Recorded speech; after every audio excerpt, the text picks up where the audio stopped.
YSRCP social media in charge Sajjala Bhargav ఆచూకీని కనుగొనేందుకు ఆయన డ్రైవర్ యామర్తి సుబ్బారావును పోలీసులు తీవ్రంగా కొట్టి చిత్రహింసలకు గురి చేశారని తెలిపారు మాజీ మంత్రి అంబటి రాంబాబు.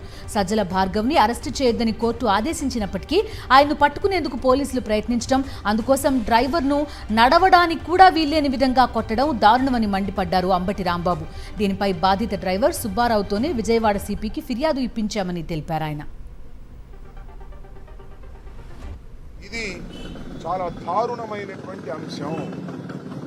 పోలీసు వారు సజ్జల భార్గవ్ని పట్టుకోవడం కోసం విచారణ చేయవచ్చు, తప్పులేదు. సజ్జల భార్గవ్ని పట్టుకునే అవకాశం కూడా లేదు, ఎందుకంటే court has given a protection.